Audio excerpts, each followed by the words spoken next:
Are you ready to finally do this tier list? I am.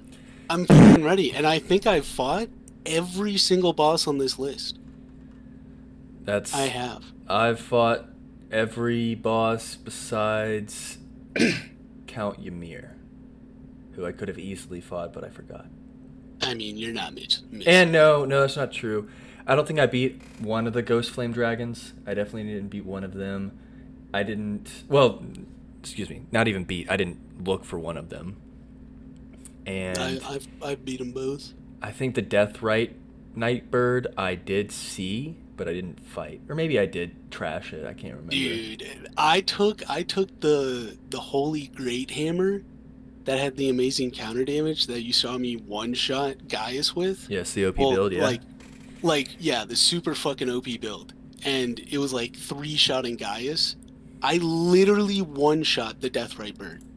I guard countered him in the head and one shot him. Interesting. So you could say I fought him. You could say I did. You could say I did. I would say that I did. I would say I did. All right. Anyways, I would just say, a month and a half since the DLC. It's been a while. Really, we could have done this a month ago. Like, we started it this weekend. At the next weekend, it came out. So it came out on the 21st or whatever. We started the 28th, and then we basically within a week or that weekend or 2 weekends, we got to the final boss. Am I right? Yeah, I think it was the 2 weekends. Yeah, and then it's been like we did everything on the way. Yeah, we pretty much 100%. And then we did a 3 or 4 week hiatus from some other stuff, and then now we are here. Haven't gotten back on, but the tier list has to happen now. As you said, you've fought every boss. I haven't fought every boss. I already touched on who I haven't fought, and I also haven't beaten Radon. You haven't beaten Radon. Consort. Oh, yeah. I mean... But every other boss on this list... I haven't beaten every boss. Every other boss has been beaten, besides... I got to phase 2 on Consort Radon, and it was... I didn't do Death Knight either. God damn! I missed that area on the left side of the starting of the DLC where it's... You want to go do it right now? No. I will after this, before we start the new game. But I would say these two guys I definitely wish I would have fought. I know where they're going to be. Cool. But at that whole left side area with the smith scripts and the forges, I just missed. I didn't go there. And I can't believe I did. So, anyways. We'll get into it. It's alphabetical. YouTube will get into it, and I don't know why I did that. So alphabetical tiers are going to be SS, and I would consider these bosses like they could even be in my favorite bosses of all time kind of rankings. And probably are. Probably yes, they are. I have made my top 26 script, and I would say, well, I'm not going to say it right now. Actually, we'll see the tiers play out, but those are where they could go. You've got some S tier bosses, very very good bosses, A+ above average. Right, probably better than a lot of base game Elden Ring bosses. Better than almost every single DS2 boss. And DS1 for that matter. A tier, average. B tier, also kind of average, maybe below average. C is not good. You're going to see a lot of NPC fights there. And then Dog Piss is... I think a lot of people... the absolute bottom of the barrel. The thing about this tier list is I feel like there's a community consensus as far as what the SSs are and the dog pisses are, except for one boss or two bosses I might have a controversial take on, I feel like. Yeah, your opinion is dog shit. So anyways, you want to kick us off with Ancient Dragonman? Yeah, he's an NPC fight, so he's going in the C tier for me. Okay. Any elaboration there? Just C tier. Well, what else is there to say? He's just a guy with the sword who has an Ash of War. I will say the run-up to get to him was a very unique dungeon. I mean, and you do fight him as an invasion outside. Like, look at this. It's just the most generic shit possible. I actually know more than you about this fight, so I'll speak really quick. Yeah? There are two versions, as you said, and I think it's really cool that, like, one of them I saw Gino cheesed by hopping off the mountainside, and he basically swung and killed himself, so I thought that was funny. Bonus points for that. But the legit version that you have to fight to get to Jagged Peak and Bale, I think for like his placement, I think he's a very fun boss. Like, he's got a decent moveset. His weapon slams, especially the projectile. And it's a really good weapon for Bale, so it fits, like, the lore. Now, besides that, music's generic. Arena, also generic. He's the size of an NPC. He is an NPC. And he looks like a dragon, though. He does look like a dragon man, as it says. I'll throw him in B tier. I would say he's B tier as well. I'd say he's B tier as well.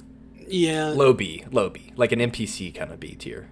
Yeah, like he has the bare minimum to get to B. He's at the bottom. Okay. Ancient Dragon, Cinesex Dog fucking piss. This boss sucks ass. What? Ancient Dragon, I Cinesex. think he's like a D tier. He's not dog fucking this piss. This is, when I said there's community consensus going around, this is the worst fight in the DLC. Because it's a reskin. Here's all the problems, and I'm just going to speak. I'm going to speak from other people's mouth. It's a repeat dragon boss. You already have fought one of those rusted dragons right before him, and then it's like a 20-meter sprint over to this guy, and then you have Bale right after. So it's just like, Bale. It's just like you're defeating the purpose, and he kind of gets forgotten. He does fire electricity in fucking water, so it hits even harder. You get one shot by pretty much all his moves, no matter what your build or vigor is. And also, you just have to jump them. Also, he just sucks. The guy just fucking blows, dude. He is so bad. Like, he's not fun to fight. He just stomps and one-shots you. And there's AoEs. That's the other thing about the like stomps, is they've got these lingering hitboxes. Absolute dog shit. So I would say this boss is... jump them. Anyways, I would say this boss is dog piss. I would say it's that bad. It's definitely not fantastic. So it's going one up in the D tier for me. Curse you, Bale! And that guy makes it all worth it. With a hail of harpoons! He makes it all worth it. God. Well, I was just saying that because that's the next boss. Oh. Who wants to lead this one? I kind of already said the line, but... the line. But if you want to go on. You want to lead us? I think we know where the placement is, right? Like, that's... SS. Of course. Fantastically... Oh, I forgot about the screen... Sorry, I once again interrupted you. I forgot about the screen mode. No, I'll let you take it, man. That's all you. No, I was just saying I forgot about the screen mode. That's pretty cool. Yeah. Go for it. You want me to take it? Yeah, go for it. Well, I'd say he's SS. I'd say he's top 3 fights in the DLC. Will determine who's number 1. And I'll also say that he's in my top 26 boss rankings. So, very highly regarded, in my opinion. Best dragon fight by far. I would say it's the best dragon fight in the entire series. And I would say that he is the perfect blend. And I said it in the script, so that's why I just know what to say here. But he is the perfect blend of the presentation you get with Plastigisax and Elden Ring, combined with the mechanical satisfaction and gameplay you get with Midir and DS3. And those two were like already the best dragon fights, but for different reasons, and he is like the combination of those. Because the community's been saying this, and I agree, he feels like a Monster Hunter fight, like a Monster Hunter boss. Yeah. He does. Facts. And I mean, just like non-gameplay stuff, because that's very apparent. Egon is maybe the best NPC in the series now. Probably the best NPC. At least by far the best lines. And so you have that quest line, which is a big thing, and like he adds to the fight dramatically. You also have his design. I love that he's got a missing leg. He lost his leg. He also lost his arm to Plastigisax, and he fought him, and he's like this. His lore in general is just really cool. He's like the first dragon, or the oldest dread. He's a menace, and he just stays up here, and he fought Plastigisax. Plastigisax's heads are on his body, and he's missing or a tail. one of the heads. No, there's multiple heads. I think there's like 3 or 4 identified, or 2 heads maybe. But he only took 1 head from Placidusax. Well, that was the lore. All I know is that on his actual design, he has 3, 4, or 5 heads, something like that. But, anyways, you've got that fact. You've got the missing arm and leg, and then also he's supporting himself with his tail. So I just think that's super fucking badass. But to rewind that, because obviously we've missed a lot of first phase. OST also incredible. And Arena as well, both first phase and then second phase when it's lit up with fire. I feel like both of those are SS tier in terms of presentation. Of course. Second phase transition is when he explodes and grows wings. It reminds me of a better version of the Demon Prince second phase transition. Yep. And harder. Yeah. So, although Demon Prince is like top 5 boss of all time, so don't know. Well, okay, wow. Didn't even make this out 26, but so I would say with Bale as well. I'm just going to mute this. I feel like we don't need that. So getting into the gameplay, I already said he's Monster Hunter kind of boss fight, but also his first phase is just very similar to Medeir's, where it's just got a bunch of different combos. He has a grab attack. A bunch of 50-50s too. There's 2 interactions that I love in first phase, and it's one where you dodge. Wait, what the hell is going on here? What are we doing here? Are we gonna shape this guy or use it? No, not that. Why are we on this part of the video? When did I ever click that? Anyways, so there's one interaction which maybe we'll see, maybe we won't, where he does whatever combo chain, and then he'll like dive away, and he'll do like a 180 tail flip, and you basically, it's just a fun, satisfying feeling where like you kind of chase him down just a little bit. You don't have to run that much, and then you dodge this and you land right in front of his face. So like this move right here. Yeah. Look at that. That move is so satisfying. No downtime. He's a deceptively high octane interaction boss. Yeah. For a big dragon fight. They did that beautifully, actually. I just realized that as you were talking about that. Like, there's no running. You never have to run after this. Yeah, he runs away but runs back. And, like, look at this dude. I love this interaction. It just feels so good to dodge. All of his moves just feel so good to, like, dodge. But the other interaction that I really like is just the constant decision and, like, interaction where you're in his face because that's where they want you to be, clearly. You're not slashing his legs and getting one-shot toe-tapped. Yeah, I don't know why this guy is. Yeah, I don't know why this fucking pussy is running behind. But he does, like, he'll either continue the combo and finish it with, like, some sort of, head swipe attack or whatever, or he'll breathe the fire AoE. But it's just enough. I felt like in Nameless King's fight, the first part, King of the Storm, whatever, the lightning came out, I don't know. It just didn't feel good or, I guess, intuitive to dodge. And especially, what's his name in Dark Souls 2 that I fought? Guardian Dragon? No. You know what I'm talking about. No. The big dragon. The giant dragon. Oh, Ancient Dragon? Yes. Especially Ancient Dragon's fucking fire AoEs, because those actually made no goddamn sense. But, anyways, I thought that, like, the feeling where you're dodging 1 or 2, 3 times, slicing in between, and then at the, like, it's towards the end of the combo, so then you look and it's like, oh, it looks like he's gonna do the fire, and you run out like perfectly, get out of the way, and then you come back in and punish. It just has such a very satisfying feel to that, where it's intuitive but it's still challenging and you have to, like, be reactive. And there's other parts of the kit, like how kind of hard to dodge his grab attack is and all that. So I just feel like the first phase is very satisfying. It has a bunch going on and you feel good, and it's one that you can master, but it's still difficult. And then second phase is just the enhancement of that. He gets all the AoE follow-ups, and they add a few new, like, kind of super moves, giant AoE explosions, the laser beams, and it's just like the best version of Medeir's second phase. Yeah. It's very atmospheric. Like, look at this arena, and the OST is also incredible at this point. And this also doesn't have Igon. True. Igon adds a whole nother level to the fight. and sometimes he gets like a knockdown on him, and it's fucking lit. Like, look at that move, dude. He does that move probably 6 or 7 times in second And phase. the fact that you can roll the first one, then jump the second one to be immediately on him when he stops doing it. Yeah, like, again, with that move. So, I found the fight to be insanely enjoyable. And I would say he's SS tier. No, I would agree. All right. I would agree. Black Knight Edred.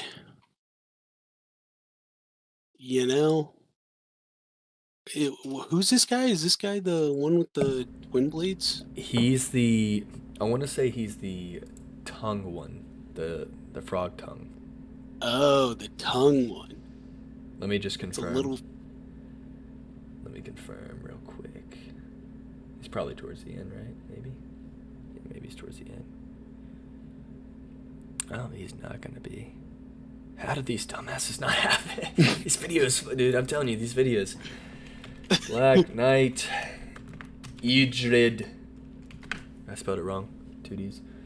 So this, no, maybe this isn't. No, this isn't. This is the one in the fort, the first fort. In this Elden Ring Shadow of the Erdtree video. Shut the fuck up. Yeah. This was the coolest one, Yeah. honestly. Because his super move and his moveset was actually pretty interesting because he can go one-handed like that, but he can also go two-handed on the Twin Knight sword, and he basically has 2 different movesets that you have to dodge at once. It's pretty cool. And his super move definitely looks the best out of all of them. And he's got a cool weapon. Yeah, so I give him like an A tier.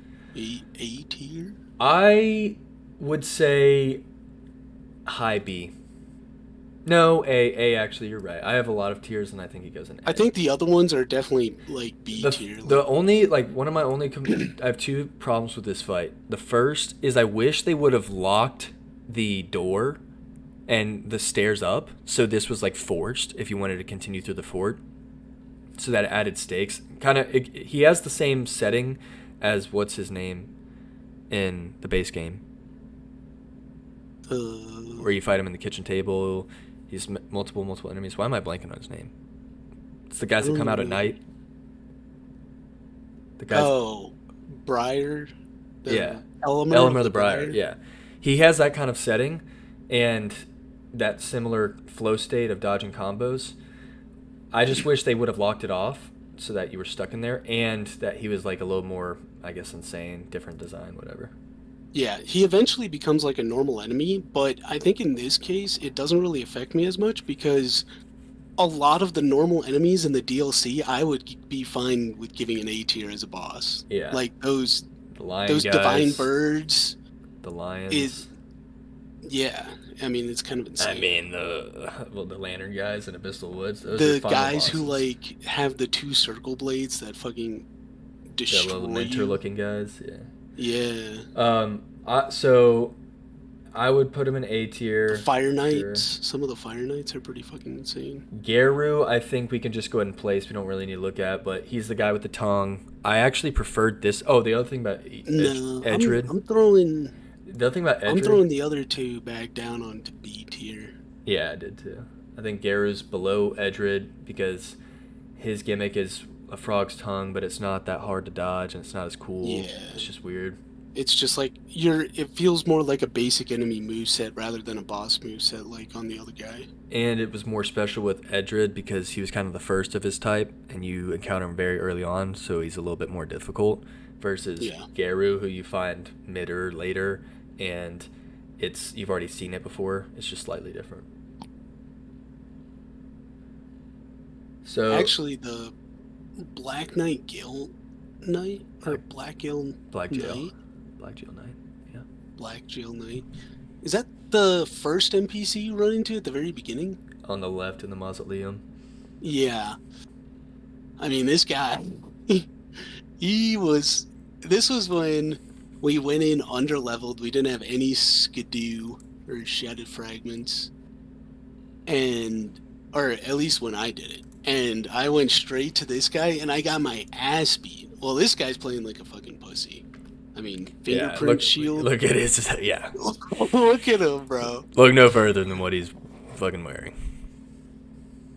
Yeah, that's the lame way to do this, but you could fight him straight up, and he kind of packs a punch. Like each one of his swings did like 80% of my health. So if you got like double hit or stun locked or caught off guard when you're trying to heal, and whenever you run away, he runs after you or pulls out the crossbow. So you can never heal. Every time you try and heal, he has pressure on you. He's either running at you with his like long reach, or he's just pulling out the crossbow and blasting your ass. So I think it's one of the best NPC fights they've done, for sure. So I'm going to put him in A tier, honestly. So, yeah, I agree. I think he goes A tier for a lot of reasons. The first is that... And he looks cool, and his sword has the guts look to it. Yeah, he's based on... Or he's not actually based on guts, but the weapon, the crossbow definitely is. Well, his kit is. But I would say first, my experience is greatly different than what I wish it would have been. I feel like what this guy's first time experience is supposed to be is an A tier kind of fight. Wait. We need to look up the video that you sent look, me. I have it ready. Yes. Play it. So.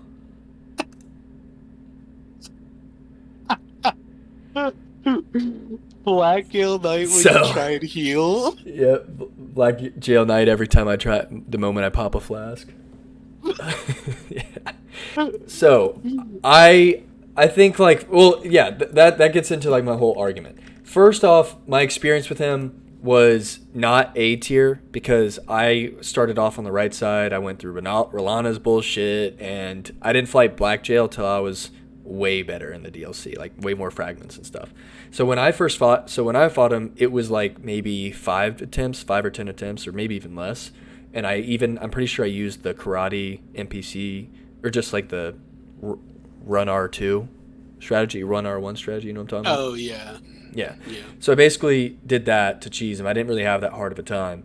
And I feel like most players are going to run straight. They're going to see this on the left, and then they're going to go in there, and it's going to be a lot more difficult. And that's one of the fights that I'm looking forward to the most in New Game Plus, because I just think the community memes, like that one with the head spinning and just like all the people saying about how this guy's kicking their ass, I feel like I need that experience personally, and the New Game Plus is the perfect way to do it. And he's got a hard moveset. I feel like the only thing that's really letting him down is the NPC-ness of him. How he's small and just, man, if they gave him a bigger size. If he was like Crucible Knight size, and he would be a fucking S tier boss. Yeah, I think he's really cool. And you can parry him, which is always a bonus. So yeah, I would agree he goes in A, and I'd put him above Black Knight Edred. Yeah, for the experience. I think long term you have a better experience with this guy. Blood Chief Fiend. I went into this dungeon. It was like a random dungeon at the bottom of like a ravine, and I expected this dungeon to be like some regular Elden Ring dungeon where it's the same thing over and over again, but it was actually a lot different. And at the bottom, you had to fight through an entire room of like these blood fiends, and that was pretty difficult. And then you would get to this guy, and he actually has hands. Like, I don't know if it's just me, but this guy has hands. He clapped me multiple times. And some of his moves were pretty difficult to dodge, just because it was difficult to see what he was doing. Like, he's definitely got more speed and just overall scary moveset than a lot of these sized enemies. Like, he's kind of the Erdtree avatar. Erdtree avatar size, where you're expecting, 2 or 3 different attacks, but not much, and he's got a lot cooking, and he's fast as fuck. I think at the end of the day, in like 2 years, I'm probably gonna look back on this boss as like a B tier, but right now I'm feeling A. Yeah, so I'm not. I acknowledge those things, but I think it's a pretty mid fight. It's not a fun fight, right? You can't parry him. He's big. Sure, the dungeon's unique, and the arena you fight in is kind of unique, but it's not necessarily vibey to me.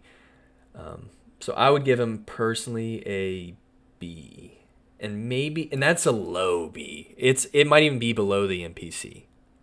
No, he has more going on actually than the NPC, and I would actually put him at the top of B than all these guys because he's got way more going on than these two. Yeah. But I don't think it's a great fight. All right. Commander This is my hot take. Gaius. One of my hot takes. I think Commander Gaius is an S tier fight. Hold for applause. It's an A+ tier fight.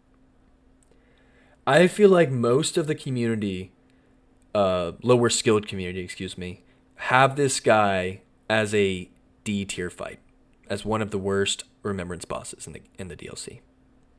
And I feel like, as most high players and high level players do, that's just a skill issue, because this guy is sick. One, you got the memes of the moment that they did nerf it, and now he doesn't start close, so you don't have to deal with it. But the memes of like you open the gates and you just like arms wide open, like fuck me up, fam. You know, like I just love the memes of that, and it's really just that one thing right there that's the biggest problem, and it's the board charge, which I feel like you get if you're good enough, you get to a point where it's actually a really fun move to dodge because it's so strict, but you can get consistent with it. So I definitely love that move. As a matter of fact, it's one of my favorites in his kit, and I think my final runs I was like I had to dodge that move consistently probably 9 or 10 times in the fight.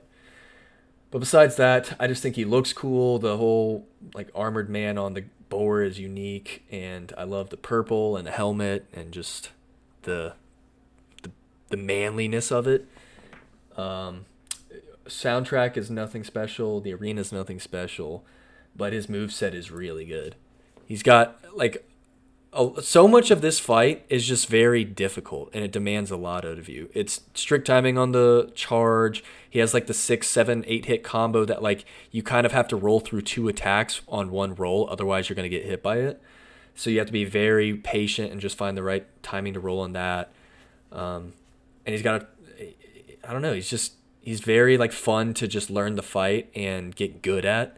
He's a very fun get good boss.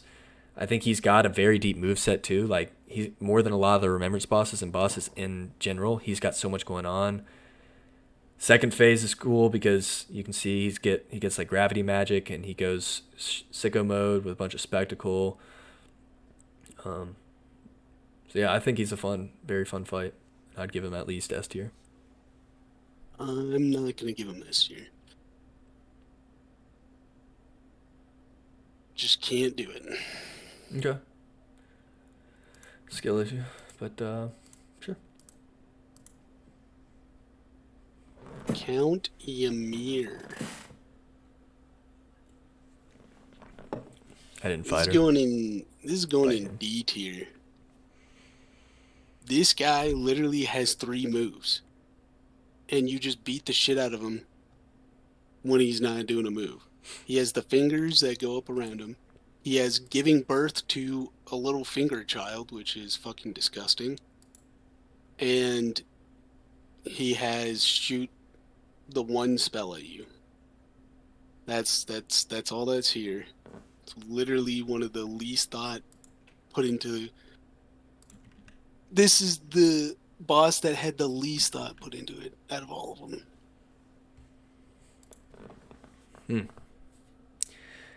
Yeah, I never fought him. I'm pretty sure most would agree that the NPC invader is harder than he is as a boss. I hear he's got like his health pool is just tiny. It doesn't take much to kill him. And for what I think the biggest issue too is for what the buildup is with the quest line, arguably one of the best quests in the DLC, and all that it takes to do it. This is kind of the culmination of it.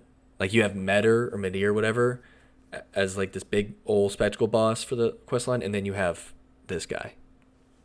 So I feel like that's why it's probably also downgraded. I didn't fight him. I don't know too much about him, but I'd give him like a C tier. Because he wouldn't be offensive. I'd probably fucking dumpster him. Yeah. It's just like Why even make it a boss? You know, like it's just It's just silly. Just silly. silly. Yeah, you're right. Um, Curse Blade Labyrinth. I mean, this is another one where I'm probably gonna put in an A tier because, yes, it's like a normal, like regular enemy that you fight, but those guys are ridiculous. And it's got a cool setting where it's like you can't see anything except for what's in front of you. I really, I mean, You dig it? he's just, I do dig it. That's, see, look, I just enjoy fighting those NPCs a lot. I think they deserve boss, like, I think in like terms boss of tiers. yeah, I think in terms of like his design with the whatever weapon rings are on him and the horns and the dark arena that you fight in, I think like all of that deserves A plus tier at least, maybe even Oh, S. you're going A No, plus. no, no, no, no, no, no, no. Hear me out. Hear me out. A plus tier. And then but gameplay wise, he struggles with like he's obviously not supposed to be a big timer, so he just doesn't have that deep of a move set. Well, And that's what I'm saying. His moveset is really deep. well, it is deeper than a lot of mini It's bosses. a really good moveset. It is a good move set. Um, and also like the field enemy guys are also field enemies. They're the same freaking thing, and those dudes are insane. Yeah, But I still think that it deserves A. I would say A. I would agree. Also, I knew that I was like, the other thing about him is he wasn't that hard because his health pool was tiny. And look at that, Not for me. shortest. Not for me. When did you go back and fight him? Because He was on. he was a fucking tanky bastard. He was on like the level, the left side, close to the left side. Probably it's probably not for a while. I would give him A tier above Edred. Black Gale Yeah. Knight, probably not Yeah, above yeah. Black Gale. Black Gale, then Curse Blade. Black Jail, Black- jail. Excuse me. You've been getting me to say yeah, jail. yeah, It's I jail. got him. It is jail though. It's ever I jail. know. We got him though. Okay. We got him, boys. hmm Um, I hate getting to this bitch. Like I had to look up a freaking YouTube video, and I made it there organically. I think there probably was would just have. a hole. I probably would have. And it was one of the last bosses I fought, just to kind of 100% the DLC. So I was way over leveled, and I just one tapped. Well, I think I first tried her, but I didn't one tap her. I learned her moveset enough. One thing about her is like her weapons, the special art on that literally doesn't stop. It just consumes mana, and I think that's a really cool weapon. And But when are you gonna be able to just spam that shit? I don't know how it works, like if it staggers at all. So maybe there's It certain, doesn't. maybe on common enemies it does or something. So there, or like, what's the dragon that you get 70,000 runes from? I mean, but it doesn't have bleed. It's just not gonna kill. Okay. Fuck me. But I feel like this boss is B tier, maybe C tier. She It's doesn't have a definitely lot a going C. on. It's a C tier, maybe D tier boss. She just spams the one fucking move, and that's it. I'm throwing her in fucking D tier, honestly. I can't put the thing about D tier is like C tier, yeah. D for me has to She's- be fucking like obnoxiously tough. That's why I'm saying you need a D tier and then a absolutely horrifying tier. Perhaps. What the hell? I did not put her in A plus. Lowest of C tier is where she goes. No, I'm not that upset about her, but I would say low. Probably over the Count Yeah, Ymir. Her and Ymir are a lot alike, but Ymir's just that much more of a disappointment. You want to talk about the Death Knights? Because I didn't fight them. The Death Knights, I'm giving them both an A plus because both of them are basically just like way more aggressive Crucible Knights with a phase 2 transition that gives them an extra moveset like this. And if you get hit by that, it pretty much one-shots you and it also heals them. and then they pull out some insane moves like this, and he's got another one where he flies at you and spins along the process Well, he should. and some of his lightning moves are pretty sick. I don't know. I think they just deserve an A+ tier because they're pretty lit. I'm sold. I'm sold, but I'm actually going to give him an S tier. Now, I didn't fight him once. I know. I literally have zero experience personally, but I know that I will be fighting them 100% pretty soon after this, multiple times.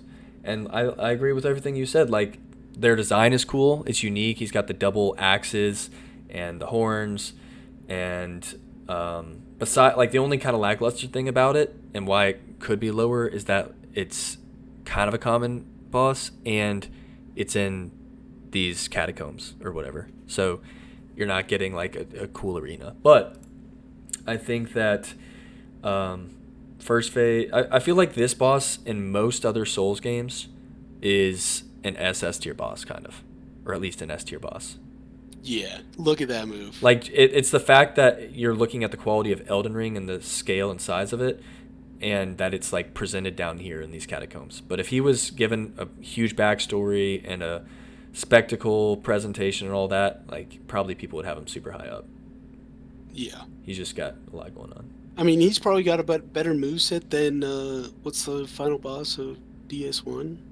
Arthur, Gwen. Gwyn, yeah. Yeah, and like the other thing too is you can parry, which parrying these Crucible Knights feels fucking godlike. I haven't parried them. You can parry them? Of course you can parry these guys, or at least the one with the axes. I don't know what weapon the other guy was, but you can parry them, and you can also. I think I'm throwing him an S then. You can also backstab them. Like, you saw him too. If you just walk around him and sneak in stuff, you can backstab. So he's got like outplay, even though he can be insane. Yeah. What about number 2? Is he different? He's got one axe that's really big instead of 2 axes that it's small. This one? Yeah, this one you might... No, you could probably still parry this looking at it. Yeah, you probably could. Yeah, this That guy's move got the is so grab. sick. This one has the grab, I'm pretty sure. Both of them do. Oh. Yeah. But he's got the dash and then he runs at you with the axe. You can definitely parry that weapon. 100%. He just did. Yeah, that's a cool weapon too. So I would give them both S. I feel like they're... Because I would already, in like an Elden Ring boss tier list, have the Crucible Knights as one of my favorite mini bosses, and the gameplay could be teetering on S if it was a little more in depth, and these guys kind of do that. Yeah. I'd agree, actually, yeah. Deathrite The Bird. Deathrite Bird, that's a B tier boss. Fucking dog piss! Wait. B tier or C tier? It's a reused No. enemy, and it doesn't do anything different. It's literally a copy and paste. Like, a lot of other bosses in the DLC are like taken from other bosses in the base game, like Senesax or whatever. He's from the dragons, but he has different effects and different moves. Yeah, it's But just like... this is just a straight rip. Who- It's literally a straight rip. Even in which base is game, kinda are we disgusting. giving Deathrite Birds in base game even a high rating anyways? They're already I like do. I don't. I think that they have a shit ton of difficulty and attacks and all that, but the actual feeling of fighting them, like the satisfaction of dodging their moveset and all that, it just feels terrible. The hitboxes are bad, or maybe not I bad. don't think so. Maybe not the hitboxes, but that's just, I think you're just bad. No, it's not bad. That's the It's like problem. it's the camera. The camera's super annoying. The way that like it constantly has trouble adjusting to this guy. His moves. I mean, but it's always on his head, and Punishing his moves also feels bad because his body is super skinny and also very separated. So like you whiff a lot of attacks. You can't parry. I don't know. I feel like there's just a lot of unsatisfying moves. And I mean, I like the base game, but the straight copy and paste, that's putting it down to a B for me. okay. Also, holy damage completely rapes it. So Yeah. I would say That's why, and actually, I'm putting it up to an 8 just because my memory of one-shotting him, literally 100 to 0. Yeah, I bet if you actually died to him 50 times, he'd be in dog pissy. But Well, I did to the original one in the base game in Mountaintops of the Giants. That's I why I have would, an appreciation for him. I would give him. He has enough to be S tier in terms of like what he can offer, but he feels like fucking just. Then I'll settle with like a top of B tier. It could be A. I'd be generous with an A, but because of the reskin, it's B. Yeah. I don't want to say this next boss. What were they thinking with this? Also, fucking dog shit tier. So Actual many dog like shit tier. content creators and streamers are gonna got canceled probably. Just trying to announce this boss. Why would they do this? What? Like the original base name they're using starts with MA. All the other demi-human queens start with MA, and maybe even R. But you didn't have to add the end. Yeah. You didn't have to do that, FromSoft. You could have made up any name. I'm sure the lore would allow it. But you did this? You guys are wild for that. Yeah, Also, you have a bunch of guys ganking you at the same time you're trying to fight this person, and it sucks. Well, literally one of the worst fights in the game. Yeah, that's true. I think it's... And the big guy doesn't even go enraged mode, which is the only good part about the original fight from the base game. I would say it's dog piss, worst tier, dog shit. It reskin, doesn't really add anything new. Very bland area you fight in, and you know whatever else going on with this boss, it's just not good. Also, doesn't feel good to fight, kind of like the insect. In the name. I mean, why? Why would they think that's okay? Yeah. You want to speak on Yoda? Broda? Oh, Yoda. Yoda is an S tier boss for sure. This guy, his moveset is wild. Punishing him is kind of insane because he jumps back a lot of the time. Although if you do have a big weapon, you can kind of just stun lock him, which makes it super easy. But if you don't do that, his moveset is insane. He teleports like mid-combo a dozen times. And there's the one satisfying move to like guard counter if you hit it when he first jumps up. What a cheers, bro! What a brilliant invention too. That guard counter flask. It's like the perfect way to add Sekiro into the DLC. I know. What an amazing addition. I don't think we really talked about the overall DLC either, but I would say best of FromSoft, just like Elden Ring's best of FromSoft, and yeah. Like, look at his moveset. Yeah, he dude, jumps he's back fucking after insane. too. The disappearing. And they put this guy in a random dungeon. And yes, the dungeon is super cool to go through, and I'm glad they added like the new style of dungeons. But this guy deserves a stage. I mean, I don't give a shit if they rip it straight from Star Wars. Just put Yoda here, and then give imagine you a fighting lightsaber. this guy like above a volcano or something, and you're on a isolated platform with the music from Episode 3 playing as they fight. Yeah. Dun dun dun dun dun dun. I think he's hilarious from his design of being this small little Yoda man who just goes insane.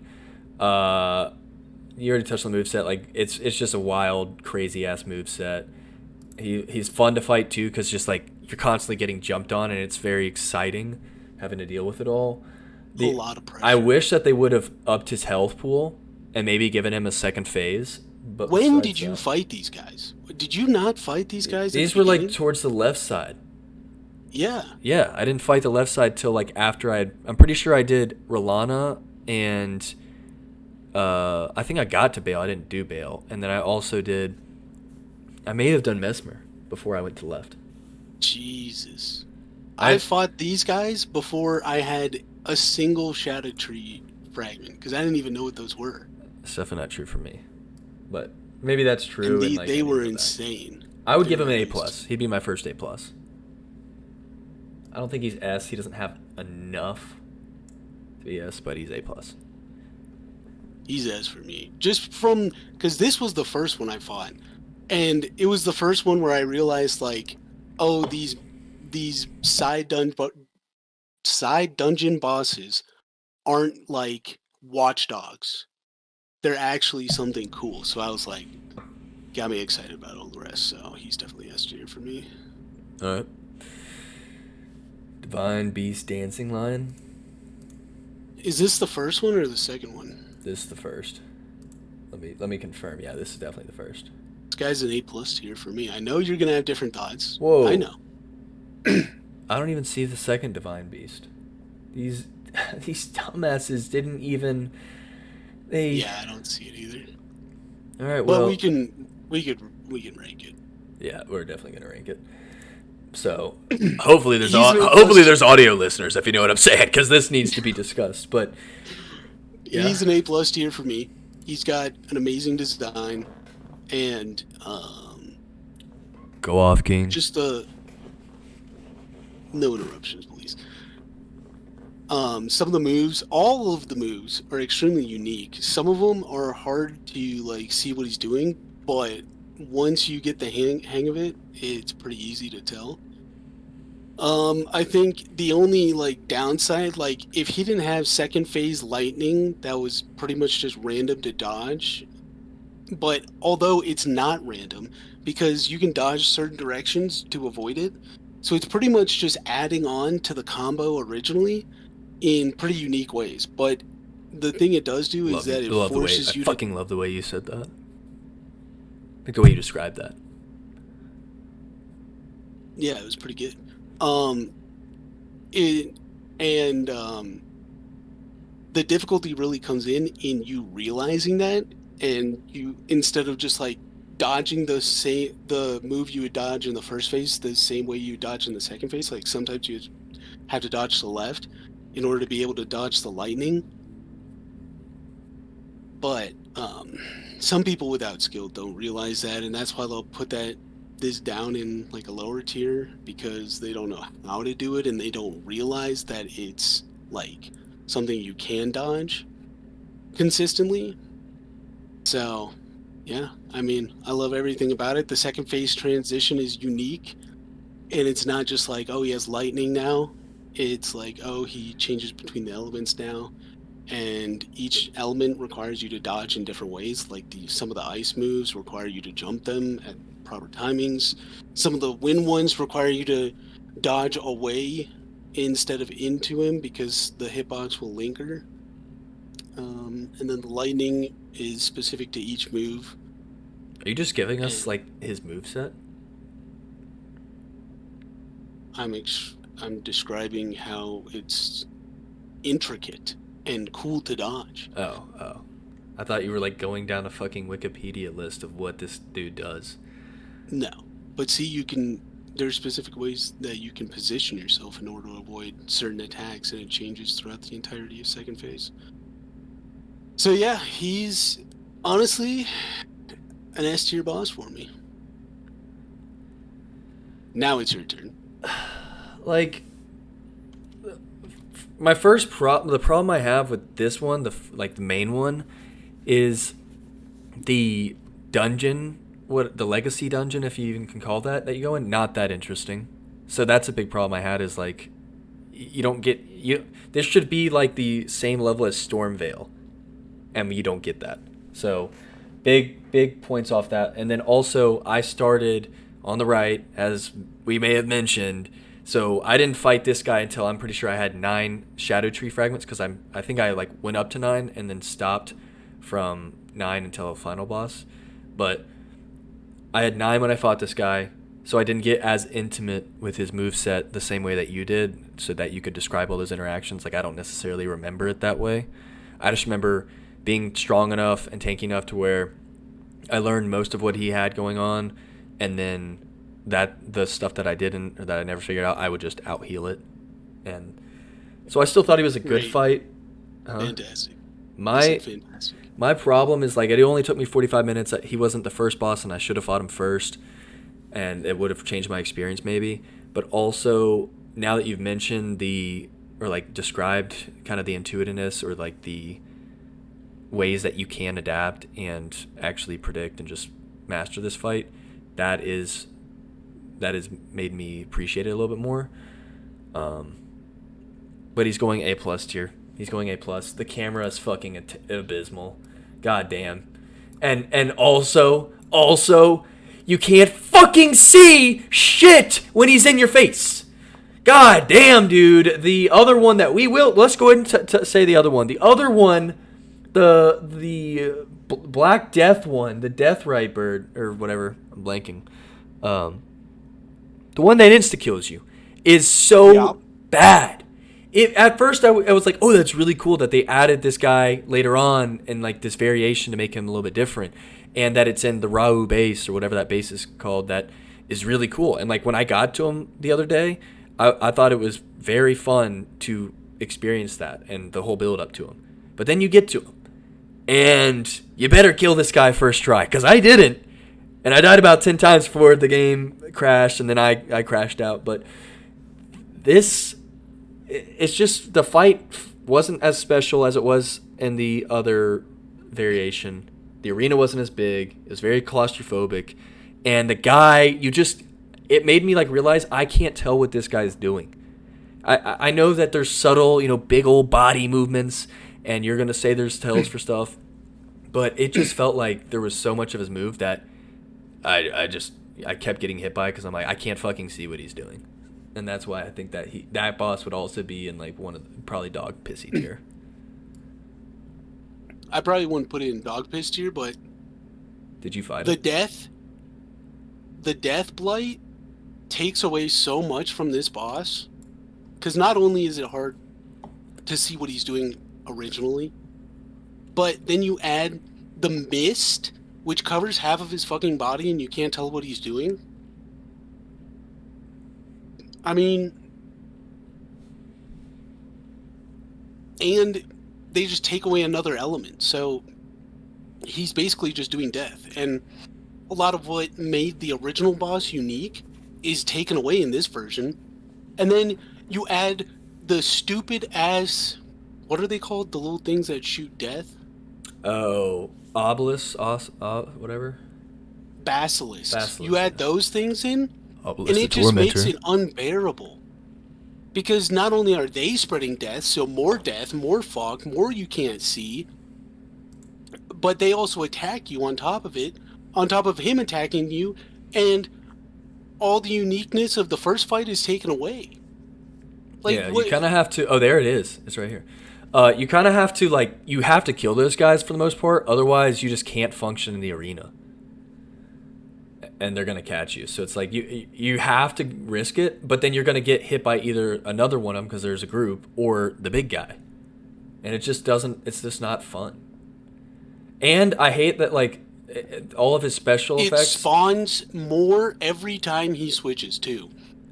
So it's not even like you kill them once and then you're done with it and you can continue fighting him.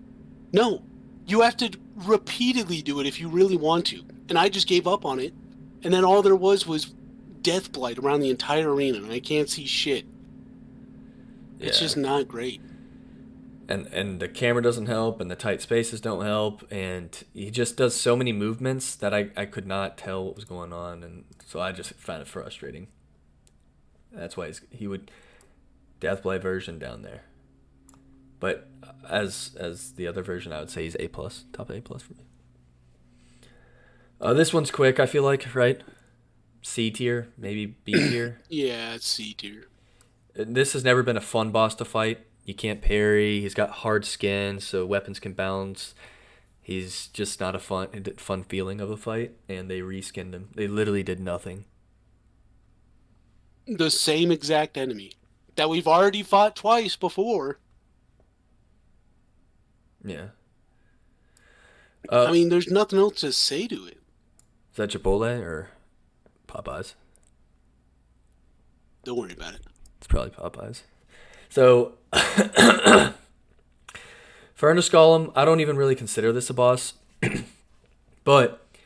as a boss, if you were to evaluate it as a boss, it's probably like C tier, maybe even D tier. It just doesn't have anything. I would say it's dog shit tier, because you literally just have to swing at his fucking ankles for 10 minutes. Yeah, I guess as an actual boss design, it's terrible. But I think they add a lot to the environment and that is true. Each area. The spectacle of them is pretty good. And that one in Rawa base when you are crossing the bridge and he does that giant spiral attack. Like, I just think they're really cool looking bosses. They kind of feel like Monster Hunter bosses. But Thus, in a vacuum, I would say they're dog shit tier, but maybe I'd bump them up to D tier. yeah, I think I'm gonna put them in C tier, the bottom. But I really think that they should Because be I mean, considered Count bosses. Ymir's in D tier, and he has pretty much the same number of moves as the Furnace Golems. And Ymir's in my C tier. But I do think like it was a good addition. So even though it's represented as a boss and it's in C tier, it deserves more as far as what it does. All right, are we back? Mm-hmm. Okay. So where were we? Where were we? Oh, Furnace Golem, yeah, bottom C, deserves more, but that's what he is, right? Yeah. Both Ghost Flames. I know I defeated one. I don't even know if I saw the other. Besides the name and maybe the element, they're the exact same and they're not fun to fight. They're just dragons. One of them goes in dog shit tier. Version 2 goes in dog shit tier because he literally summons skeletons. Oh yeah, while you there's fight. one with. That's the one I. Oh, I do remember both. I killed one and the one with like all the dudes around him. I said fuck that. So, I'd say they're both dog piss. I mean, is the other one really that serviceable? It does look cool, and there are a couple of new moves from normal dragons. So Is there? I mean, is there? yeah, there is. Like, is there? Yeah.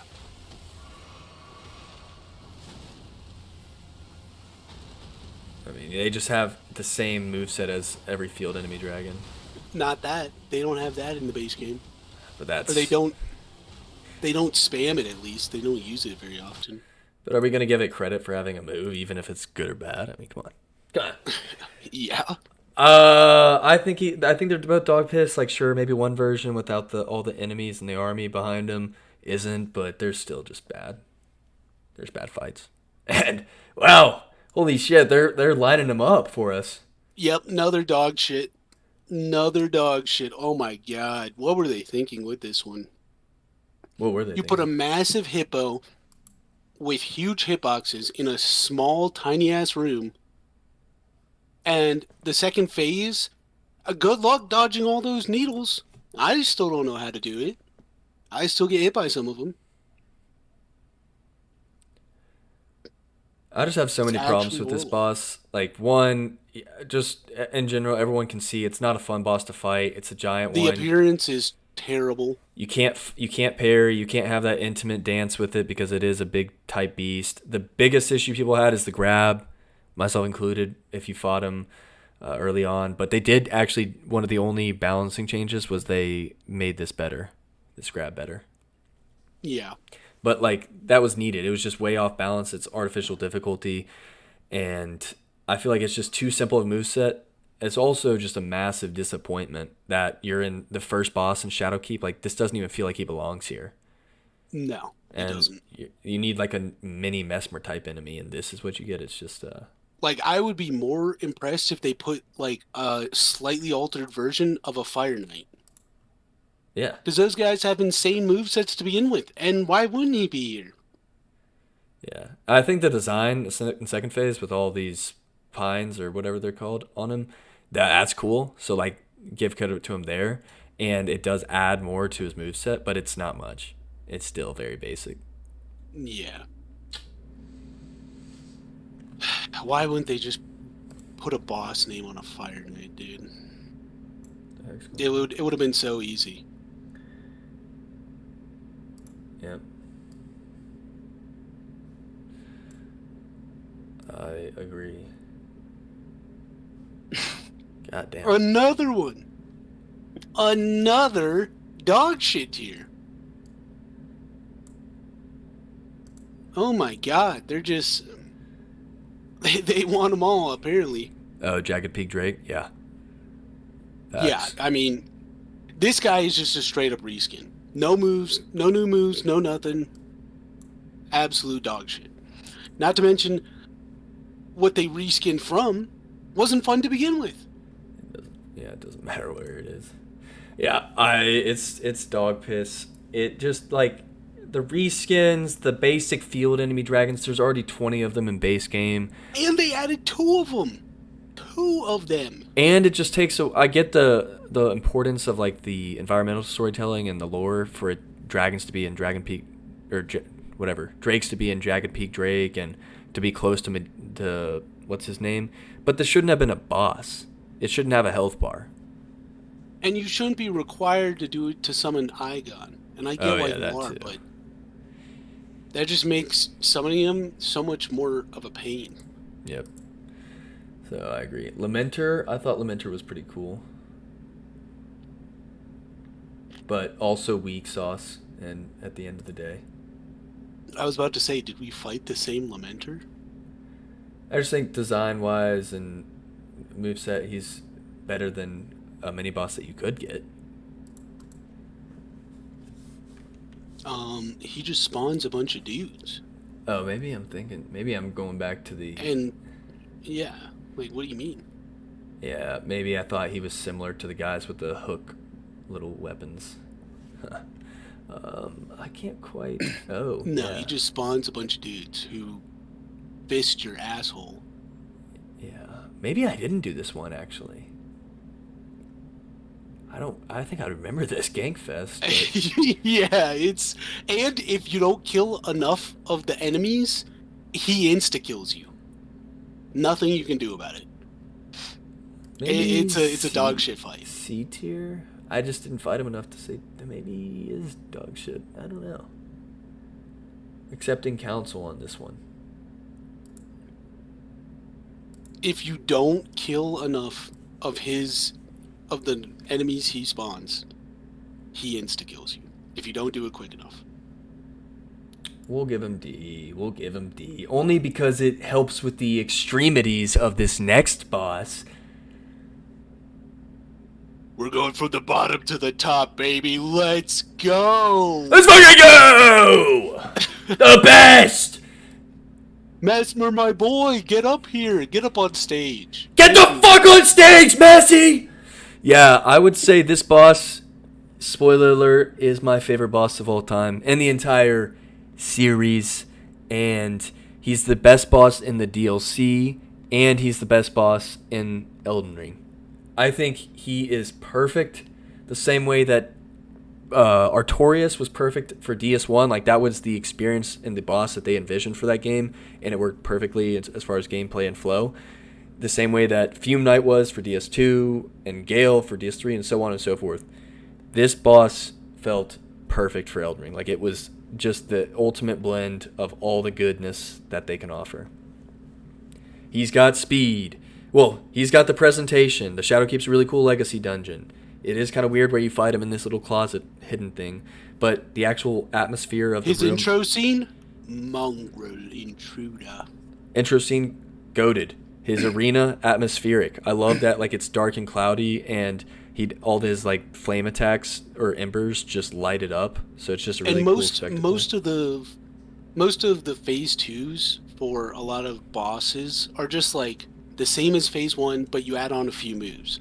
But this guy's phase 2, completely different. They change up his moveset entirely, and it's basically like learning a new boss midway through. Yeah. I just think beginning to end, it's just such a great fight. The arena, as I said, already just super atmospheric and vibey. The OST is really good. I don't think it's like top 3, top 5, but it's still like a really good OST. And then first phase is difficult. He's got so many different vicious attacks and variations, and a lot of them end with that summoning spears from the ground move, which is just so fucking sick. His grab attack will one-shot you, and it's really cool, and it's also pretty strict to dodge until you just master the timings of everything.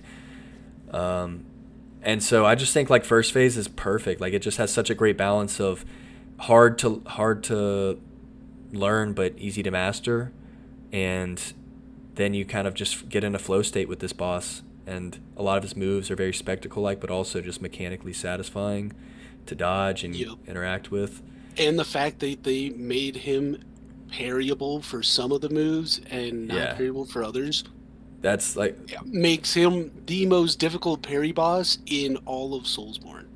well, I don't think that, but Uh-huh. I don't think that personally because I will be parrying him. But yeah, I also love like the each phase, the opening where he jumps at you and he launches that ember sphere. That's just so fucking sick.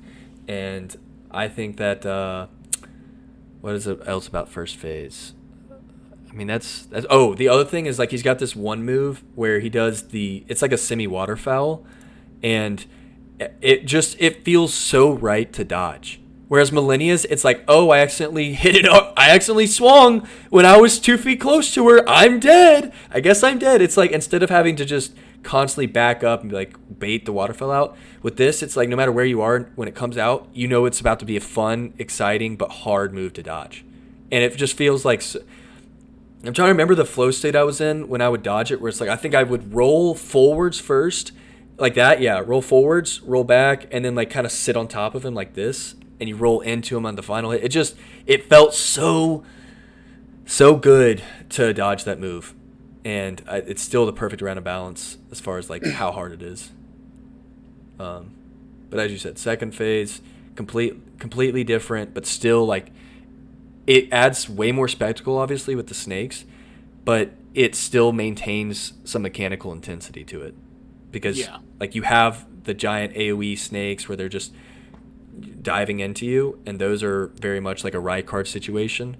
But then you have him transform, and he's basically his first phase move set, but everything's enhanced, added on to.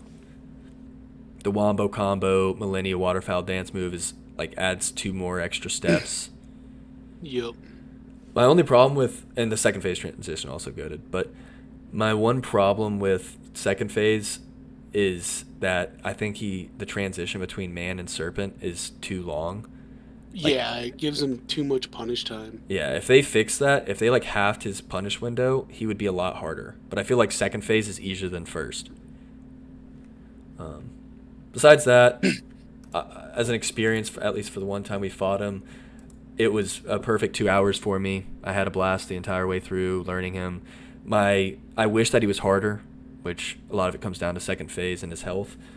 But I think his moveset is flawless, and I love this boss. And I can't wait to parry him. If you parry only Mesmer, I'm going to. It's not if. I will be parry only. Parry only. Like, you can't hit him with any other move. I know. Well, I'm going to repost A. Yeah, I mean, parry repost. But you can't touch him otherwise. Hmm? Good luck. Good luck, brother. I don't know for sure because I never tried it, and there's a regret that I didn't try all the strategies on him first time, but I love the bosses where the first step, like not all their opening attacks are parryable. So there's that first guess that you have to make, and then their follow-ups can also not be parryable. It's not like they just go into each other, so you have to guess again. And I love those kind of bosses. Morgoth's a good example of that kind of boss, and he's hard to parry, but he's very satisfying. And I can't wait for the challenge of Mesmer's parry. Good luck. I'll let you take this next one. I'll let you take this. I don't care. Yeah, fuck. Metter? Man, oh man. Where am I putting Metter? Don't backstep now. Don't backstep now, boy. I'm gonna put her in A tier. What? That's not how you made her sound. Well, you were making her sound like F tier.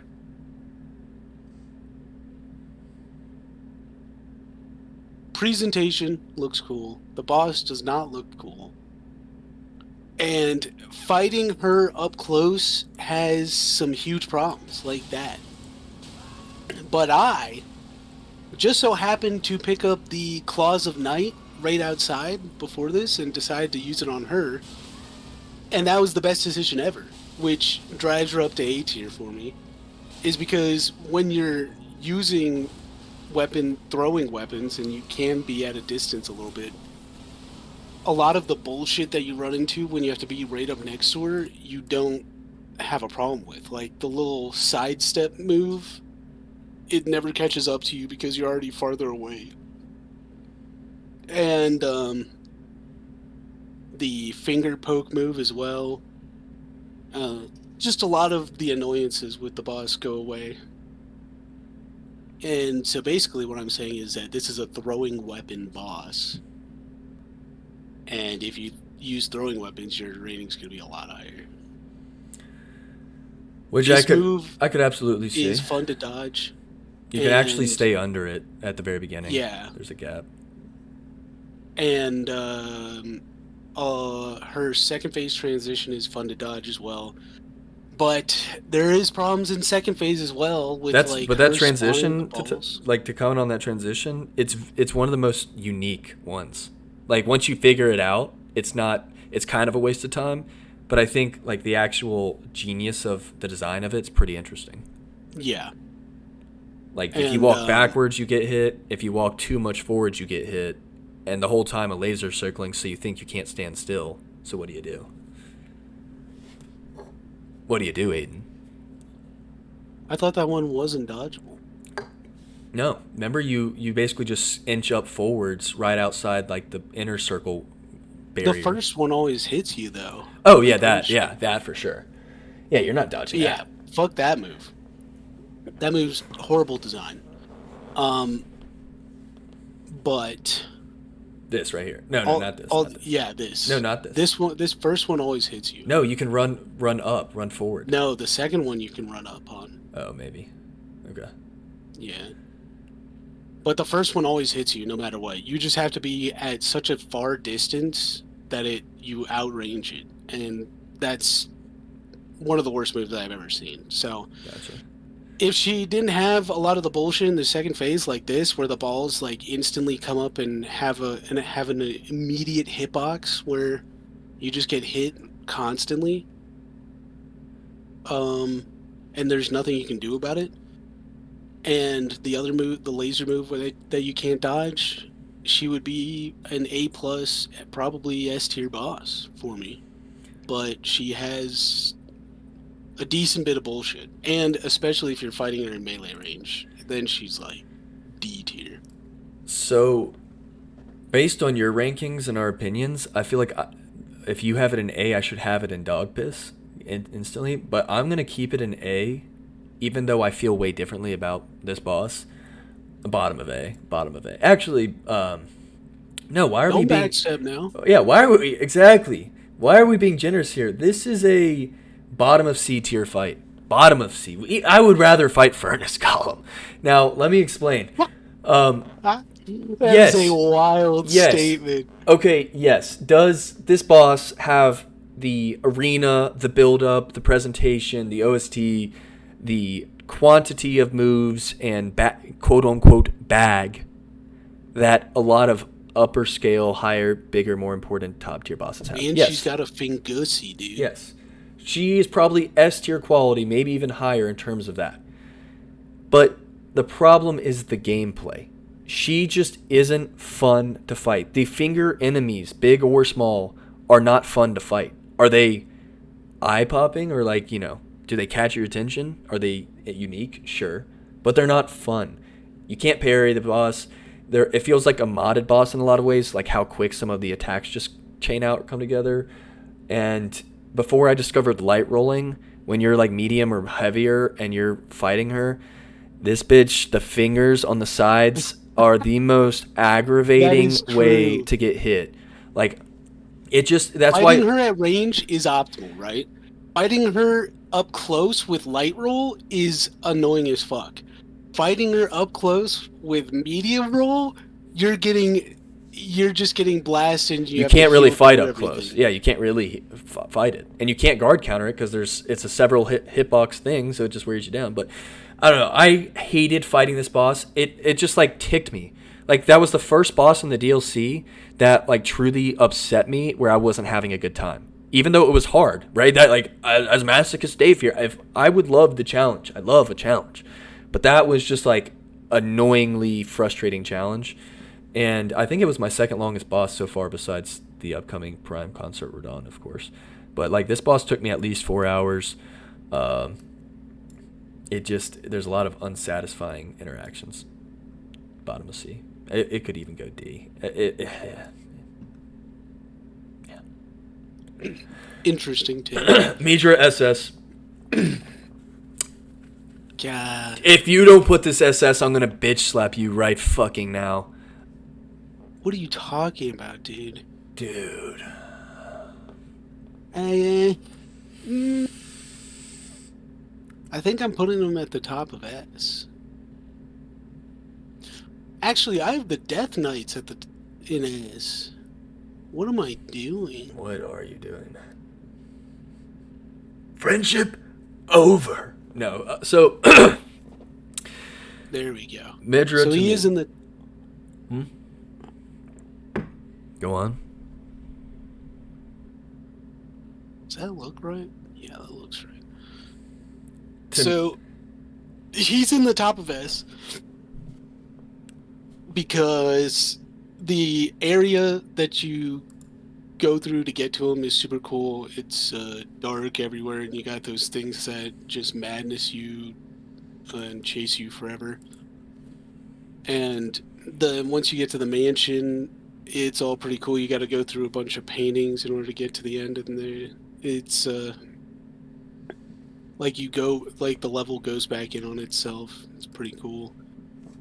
And this guy. The few complaints I have with this boss is that they made you fight this little tiny dude every single time.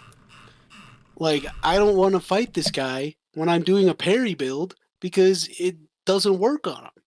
And then just doing that instead of just walking in straight to the boss cutscene like this and watching this and fighting the next phase. Shout out Sagiri, by the way. I just now noticed that. Shout out Sagiri, 2.7k subs for the footage. Really clutch. There was a lot of dumbasses out there who were forgetting bosses. Shout out. Shouts. Anyway. Continue. But once you get to the second phase, or quote-unquote second phase, then it really ramps up. The appearance is amazing. The music is top tier. The arena is not that great, but it gets amazing once you hit second phase because he lights it all on fire. A lot of the moves are super satisfying and intuitive to parry, and it just feels amazing to fight him and parry him. I don't know. What else is there to say? One of the best designs for a boss I've seen. Yeah, so for context, this boss is my number 2 boss in the DLC. My second favorite boss. I actually consider him above Bale. And right now, subject to change, it is my 6th favorite boss in the series. I think I'm going to put him in SS, actually, just because looking at him and then demi-human Ons doesn't seem right. No, it doesn't, does it? But for me, this is the second best boss. He's definitely not second best, and he's definitely not top 6 in all of FromSoft. Most people would probably have him like 4th best, maybe 5th best in the DLC, and probably not as high as I do. But I have a lot of reasons for that, and I think the first is just as you know, in all my full playthroughs that I would go through, always go for the Frenzied Flame ending, and the fact that they have this boss that now encapsulates and represents that ending in such like a perfect fashion. This is the ultimate design. I think he's one of the, even though it's just this normal sized frail skeletal being, I think that the Frenzied Flame head, the vivaciousness of it is just like top 3, maybe one of my favorite boss designs. It just looks so cool, and the atmosphere that you fight in when you get to the second phase with the Frenzied Flame covering the dark room, it's just, and the eyelids, I mean, come the fuck on, right? And what else? Oh, yeah. Yeah, he's definitely SS tier, but he's not. The boss is like a DS3 boss. Like, Elden Ring has all these quick, fast, aggressive bosses, but he's one of the only ones that's more methodical. So he's not as insane, but he hits hard. And parrying him is one of the most satisfying. I'd say second best to Rolana, because he takes 3 to repost, and each time you have that decision of some attacks, like the hand right there, you're not going to be able to parry, so you got to first guess there, and then he can, on the second hit, either do the Frenzied Flame AoE instantly or go for like another parryable attack. So like reacting to that is similar to how you'd react with Rolana's, or like even the Fire AoE with Bale, just very satisfying. OST is incredible, drum beats, and yeah, I just think that like if this boss was in DS3, he would probably be just as good as Gale to me, if not better. Maybe if he was a little bit quicker, but besides that, I don't know why that was being showcased. Besides that, I would give him SS tier, for sure. Yeah, I'd probably put him in SS tier, actually, for all the reasons that you were talking about, but fighting the little dude every single time, kind of annoying. Oh! Go ahead. And I wish they would have done a little bit more with second phase, and he probably would have been a top boss of all time. His first phase was pretty deep, and then I thought second phase did a great job of adding to it, and then also adding several. It was kind of like the Bale fight, where they enhanced each kind of variation of the first phase, and they also added just these super moves that were really cool. He has like that 1/4 attack string where he kind of slings a wave of Frenzied Flame at you. I don't know. I just thought it was cool. But that is another hot take, is that first the cutscene transition is top 3 in the game. Like I like it better than Mesmer's cutscenes. But yeah, the cutscene is amazing. Yeah, the little frail dude. People hate that part. I love that part because it's not hard. The worst part is that you can't parry it, but when you just die, even though Midra is a fun fight, so you're not really frustrated by the fight, when you go back in to like rematch him, you just get the fucking wail on this poor little soul for a good 10 seconds. And you get to a point like we did where you figure out a certain chain that just stun locks him forever, like I did with the ninjutsu arms, and I just would, kick, punch, stagger, kick, punch, all the way into second phase, or when he really started the fight. And it's just invigorating. It's like you get to just lay some dude out for 10 seconds just to beat the fuck out of something, and then you get the fight. I just find it fun. It gets a little tedious. Never. At least to me. Never. You can have this one as well, man. This is S tier. He and Commander Gay-Ass are on the same level for me. I would say I think Commander is cooler from just the design with the purple, so maybe he edges out. But Putrescent Knight, like people just skill issue of course, but this fight is just. I beat him in like 3 attempts, and I still did not put him. That's why he's not high for you, because I took a solid 2 hours. It's either a skill issue or I didn't spend enough time. I'm talking to the general community out there, but first off, what's that area called that you are getting to him? Aqueducts? No, not what's the Coffin Rift or whatever. Yeah, there's whatever that location is. At the beginning, when you're jumping down it, you think it's really cool, and you're like, "Gosh, this is going to be an epic boss." And then you run through the area with those worms, like the round ball worms. Coffin Fisher. Yeah, Coffin Fisher, and then you run with like those laser beam worms. Remember? And that was probably the hardest level just to get through. I remember you loved those laser. I hated the fuck out of them, but you finally get here, and you have a really cool you get the Demon Prince effect, the Borderlands style entrance where you just drop off a cliff for 1,000 feet, and that's a very orgasmic feeling. I feel like a lot of people will relate. This does not give the same effect. It's a great feeling. Jumping into the Demon Prince hole. The Demon Prince hole was iconic. This is iconic. We're doing this again.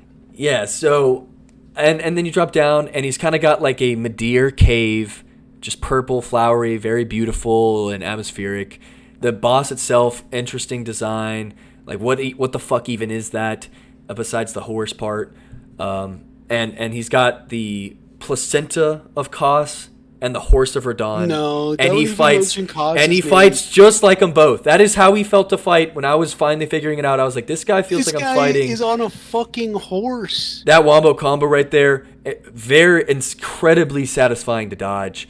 A lot of people hate that move and are like, oh, you just This can't guy's dodge it. using a curved weapon, and everybody's like, Orphan of Kos. It's because of his moveset. Look at these moves. Orphan of Kos. Look, his animations are basically taken from Orphan. Like, look at these. He has so many moves that are very similar to Orphan, and I just find it fun. Like the horseback isn't a big problem because you're basically fighting the dude, and he's got a mixture of horse attacks with like Radahn with the Kos moveset. The second phase transition's also pretty spectacle-like, where he rises in the air and it's comical, and he does the waves of the flame. So I just think he has enough of a moveset. I think his moveset's deep enough. It's satisfying to dodge because, like, especially the wombo combos, because they're so strict with the timing. Like, you just have to roll very quick. And you just got enough going on that I feel like he deserves S tier. Hard, fun to master. Good themes and build-up and presentation. He's got it all. Yeah, I'm gonna throw him in B tier. B tier. It just wasn't it. Everything about him was just like reused. Like maybe they did take elements of Kos, but the Midir jump down the large hole and then go to like this under the ground type look. It's getting old from Soft. It's getting old. Never gets old. But Keep doing But it. yeah, and I didn't think his moveset was all that interesting. It was kind of just like meh. And yeah, that's pretty much it. He's just a meh, just a B. We're all entitled to opinions, aren't we? Unlike this next boss, gosh, people are so wrong about this fucking boss. It's insane. It's insane. People What do like- you think about this boss? People are like, oh, it's a B tier, it's an A tier boss, oh, he's not that good, he's too hard. And to that, and they're like, oh, why is it Radahn? And I'm like, who did you want it to be? Because it doesn't make sense for Godwin to be there. No, it's not even about making sense. I don't think it makes sense for Radahn. No one ever thought it would make sense for Radahn to be there. They kind of just made up the story, but I think people wanted a figure like Mikola or Godwin because those were big kind of demigod level people that would have been cool to see in an actual boss fight. Godwin is gone. He can't come back. Well, fucking make something up. He left his sperm in an empty place on the battlefield and some whore got pregnant from it. I don't know. Like, there's going to be ways to Yeah. make him alive again. Radahn! They brought back Prime Radahn. Does that make any fucking sense? Like, he already exists as an old, decrepit man Because in the we base game. killed him. Godwin got killed with the Death Knight, or the Death Blade, or whatever. The one that just, like, eliminates you from existence. Where That's Radahn depressing. just died and went to the Shadow Tree realm. The Shadow Realm. No, look. What's your ranking?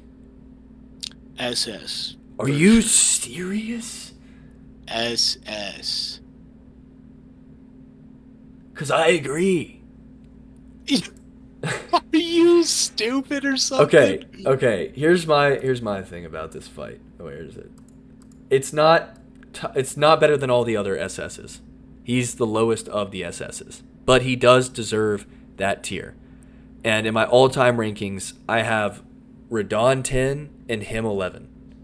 Because you probably didn't feel it as much as I did, and a lot of people on Twitter or who like hadn't played the game the first week but could have, where you get spoiled, and when you're thinking, "Oh, Prime Radahn, that's awesome. Great idea from Soft, and I can't fucking wait, right?" But then you think about it, and it simmers, and then you hear people talk about it. It's like, yeah, you know what? It's just not as special.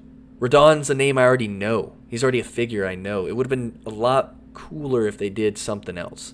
Even though I like Primetion and Sekiro and all that, it's just different, and it didn't hit the same. So that was a big problem I had, is like I wasn't as connected with this boss.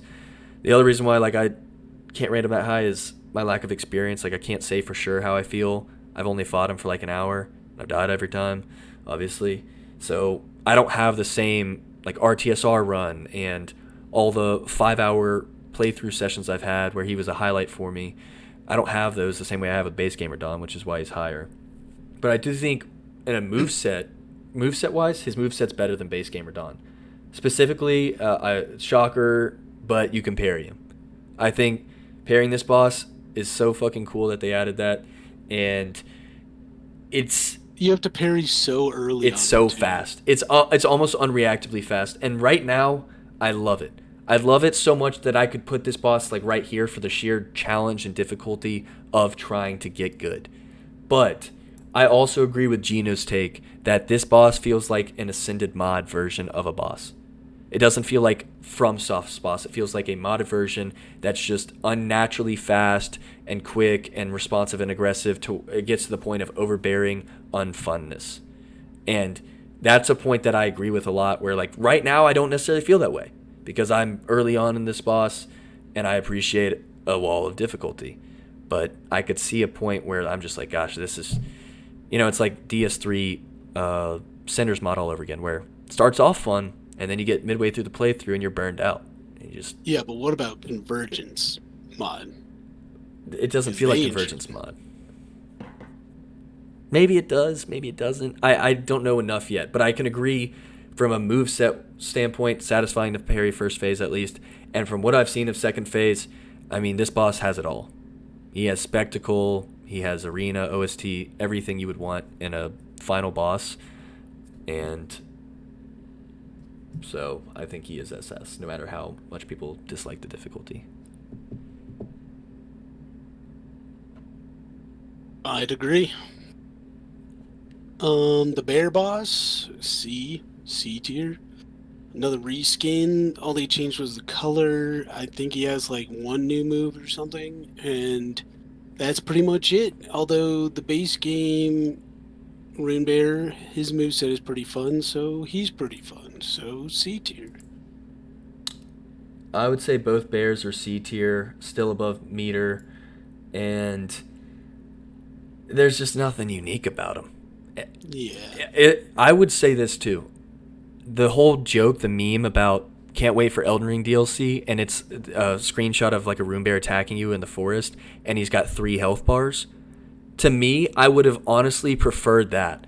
Like a optional boss that you just find in the random open world of the DLC, and he has 3 goddamn health bars, a ton of health, just a super fast, just ridiculous moveset, and like it's optional though. But it's one of the hardest bosses out there, and it may not even be fun or satisfying to fight. But like if you're a Souls player and you enjoy those kind of challenges, then you really have a good time with it. But they're easy. I one-tapped them the last couple days when I was 100%ing. No moveset, no nothing, no fun. Let's get rid of the NPCs real quick. Red Bear and Red Bear's Rakshasa. Rakshasa is fucking dog shit tier. Guaranteed. That guy literally just spams one move and hyper armors through everything. It's literally one of the worst designed bosses I've ever seen. He's like Dancer of Renah, and I'd actually get and him. Red Bear, I mean, C or D, take your pick. No, I wouldn't actually put him here. I'd put him... He's just another NPC boss. Yeah, all those 3 NPCs go in C tier. They weren't challenging enough. Like, you could cheese them too hard. So I wasn't pissed off to where I'd put them in dog shit, but they're just so insignificant. Yeah. Tree Sentinels as well. I mean, this is the last kind of non-existent boss. These are... Is this a ×2? What does this say? Oh. It is ×2, because there's 2 of them.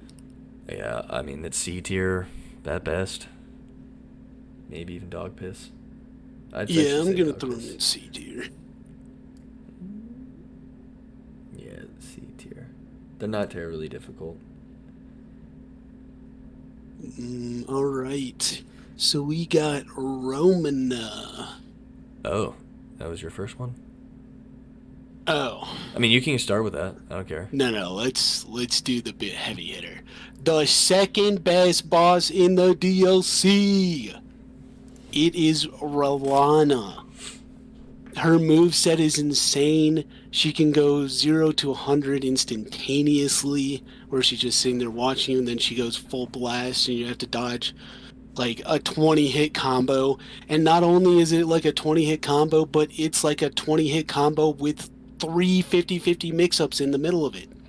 She can dash at you, and then she can like go into the spin, and then after the spin, she can either cancel it into like the downward swipe or continue it on.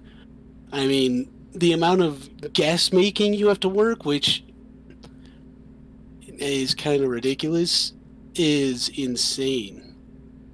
Not to mention the second phase transition is pretty cool, and then her super move where she does like three huge moons all at once is really awesome. Not to mention, like, it's just the most fast-paced, high-octane fight that there probably is in all of Soulsborne. Would you agree? Yeah, I think. Well, I think excluding Sekiro and Bloodborne, out of all the kind of Well, core. including Bloodborne, I would even say. No, I mean you get But like excluding Owl. Sekiro, yeah. Well, yeah. What?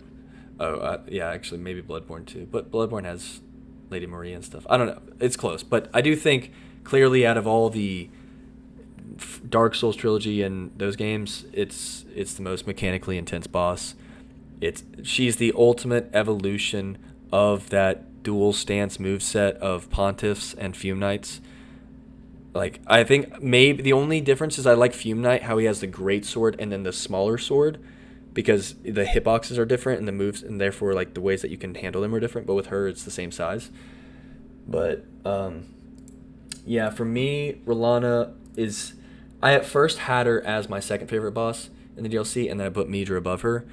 But what I would say is, from a gameplay perspective, like mechanical satisfaction and especially replayability, Rolana would probably be right below Mesmer, if not better than Mesmer. Like, I think what she offers from a moveset and a dance is maybe the best that FromSoft has created now. Like, the whole I flow think so state. as well, but also Mesmer is always just going to be above her because, yeah, I guess they just like the fights offer different things. Rolana's more like fast paced, you need to make quick 50-50 decisions and all that, where Mesmer is. He's got more. not. He's got, like, I can grab you. I've got this massive wombo combo. Yeah, he's got like her. It's either a sword swing or a slower sword swing, but for Mesmer, it's like a sword swing, grab, super move, all that other stuff. So But I do think like she's tougher than him because of the gap. Like, she doesn't really have a lot of gap. There's No, she the only doesn't. time that you really have gaps besides like phase transition stuff like that is when she does the double overhead like cross sword slam finisher, and outside of that, like the entire time you're just out of stamina, rolling. I would say too that she was my favorite experience in the DLC for a lot of reasons.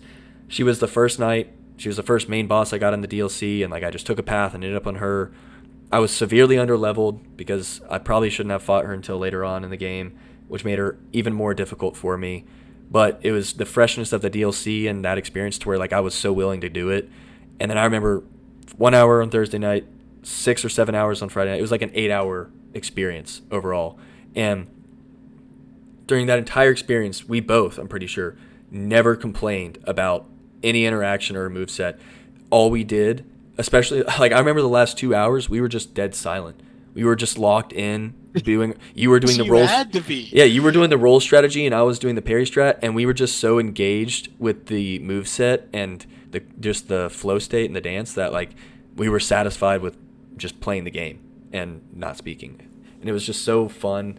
And like it was the hardest boss for me besides Radon, who's going to be inevitable, but like she took me the longest so far of any boss in the DLC. All 8 hours were fantastic. And I would say the best part about her and why I think on a replayability standpoint and overall gameplay, she's way better than Midra, and she's probably like top 5 for me in all of Soulsborne, is that parrying her is godlike. It is godlike. It is the most satisfying boss to parry, in my opinion. Besides, like a Malekith giant slam that you shouldn't be able to parry attack, besides those kind of interactions, fighting Rolana parrying it's just unbelievable. Like, the phase, at first off, there's like a gradual phase to learning all the sneaks ins and all the areas that you can parry, but it's also very difficult. The entire time you have to be on. Like, it's not like you get a couple parries off, 10, 20 parries in the fight, and then you win the game. You're going to get punished. You're never going to be perfect. And there's just so many parries that you have to hit because she takes, I think, 2 or 3. And, like, just all of her parry interactions to me are some of the best of the entire series. When she does the Millennia where she, like, dashes in the air to your other side and then comes across, parrying that shit feels amazing because it's like a quick snap on you. My other favorite parry is like when she's doing her combo ender, she does like the double crossed arms attack. Yeah. That move comes out so fast that to parry it, when you roll the move before that, you have to first off pre-roll that to just dodge it to give you enough time to be able to parry that follow-up double overhead. And when you actually are fast enough to dodge that instead of roll it, like give up and roll it, it fucking feels amazing. And then the other parry like interaction is when she's starting up, because she's got a bunch of different ways that she can start her attacks, and like they're all very similar in terms of how they look. So when she's like, but there's this one where she just does the left arm lunge, and that move, I don't know, I mean it might be dead ass like 7 frame unreactable. I'm pretty sure I like predicted it. I just had to pre-predict a parry on that move, and then if it wasn't that, then I had time to do like a second parry on whatever the actual attack would be. But like when you get to a point on that, when you evolve to reading that move, that lunge, parrying all of the different areas that she can attack you from, parrying the double overhead finisher, when you're like finally clicking and just dancing and disrespecting her, god damn, that's even better than Mesmer. Just the feel of that. It's so satisfying. So yeah, and then second phase adds spectacle and additional stuff. I'd still give it to Mesmer for sure, but the replayability and just the satisfaction of that double-handed moveset. Yeah, she's definitely one of the best mechanical bosses in all of Soulsborne. Romina, Saint of the 420. I'd give her an A+. Sure, some of the hitboxes are kind of bad, but other than that, it's really not anything that's annoying at all. And especially once you learn what moves you can jump over, what moves you can dodge, and the specific ways of dodging certain moves in order to not get hit, like the one you have to dodge through 2 in order to not get hit by the 3rd. And the other one where she lunges at you, you have to roll right in order to get behind her, and then she just wastes the entire move, and you have a huge punish. Mm-hmm. And the other one where she's that move right there, you can jump over if you're on the right side, and you can get a free hit in.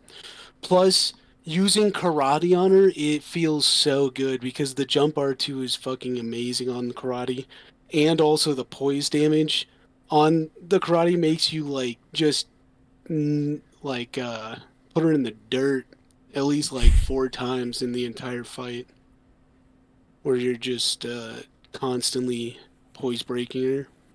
Yeah. I think she's A+. I would give her S. I think she's S. I would give her S, and I would give her between Gaius and Putrescent Knight, because this guy's copying me. I was hoping you were going to say anything, because I was going to challenge that and be like, she's better than that. She's S. But anyways, I think it's all. One thing I really loved about this fight is the surprise of it, because I had heard of this boss, but it was very scarce. Like I didn't even know if it was real or not, if it was just a name drop. And nobody really talked about it or praised it. Maybe it's because it's like towards the end of the game or whatever, but like I remember thinking, oh, it's just going to be an average boss because not many people are talking about it the way that people were talking about Mesmer and Bale and all of that. So to come across this boss and to have a 2.5 hour, which she was pretty difficult for me at least. A lot of people say she was easy. I, at Shadow Tree level 9, thought she wasn't. And a good 2.5 hour just war with her, it just learning each element of her fight, it was really surprisingly fun. And I think like as an experience, she's at least S tier. She's also just like I guess Rolana is with that sort of enemy or boss design, she is the ultimate design of the Scorpion. So like Queeflog and Scorpion, whatever her name is. Those two I never was a fan of. I know you weren't a fan of the second one, Nezhka. But I feel like this was, even though I expected it to be like those and not fun, just in general, there is a couple things like you can't parry and stuff that are missing. But I think as a Scorpion boss and as a Beast boss or whatever, Insect boss, really well done. At least S tier. Like even in base game Elden Ring, that's an S tier fight. Her OST is beautiful. The arena you fight in, her design with the pink and the flowers and all that, just like very good aesthetic to it. And I also love her tells.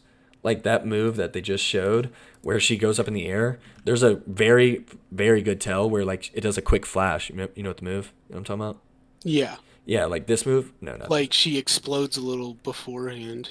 Yeah, it's like the edge of her tail flashes and it's a sound effect too. And so I just think she has like great animations, great tells. She has a very deep move set and there's a lot of different interactions. And she's just got a lot. She's got it all. She's got a lot of things that I like too. But I will say some of the hitboxes can be annoying.